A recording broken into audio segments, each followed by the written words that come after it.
এখনকার সময় মানুষ কেন জানি আপনি আপনি আপনার ওয়াইফকে নিয়ে বা আপনি আপনার ফ্যামিলি নিয়ে ভালো আছেন, হ্যাপি আছেন, এইটা আপনি বলতেই পারবেন না। যদি বলেন তাহলে বলবে যে এটা অভিনয় করতেছে। ঠিক আছে। হ্যালো, আসসালামু আলাইকুম। সবাই কেমন আছেন?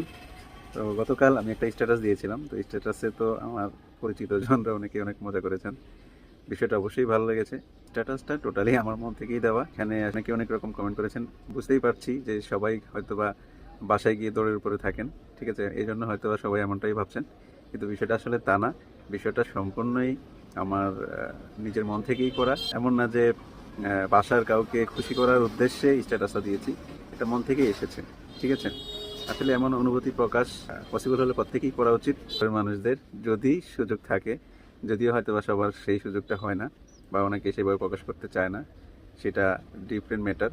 কিন্তু প্রত্যেকের ক্ষেত্রেই জিনিসটা ভালোবাসা। ঠিক আছে? ভালোবাসার বহিঃপ্রকাশ এক একজন এক একভাবে করে। তা আমি কিন্তু স্ট্যাটাসে কাউকে মিন করিনি, আমি জাস্ট এতটুকুই বোঝাতে চাইছি যে একটা ভালোবাসায় জড়ানো একটা জিনিসের গুরুত্বটা অন্যরকম। সেটা যেমনই হোক, যে যেভাবেই নিয়েছেন, যেভাবেই কমেন্ট করেছেন, যেভাবেই চিন্তা করেছেন, সবাইটাই সবার জায়গা থেকে সঠিক।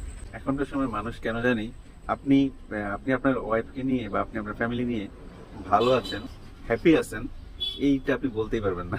যদি বলেন তাহলে বলবে যে এটা অভিনয় করতেছে। ঠিক আছে? সবাই তো আর অসুখী না, তাই না? আমার মনে হয় না এই বিষয়টার সাথে আর্থিক কোনো কিছুর সম্পর্ক রয়েছে। যাই হোক, সবাই কমেন্ট করছেন, যারা করছেন খুবই ভালো লাগছে। ঠিক আছে? সবাইকে অসংখ্য ধন্যবাদ। আল্লাহ হাফিজ। আসসালামু আলাইকুম।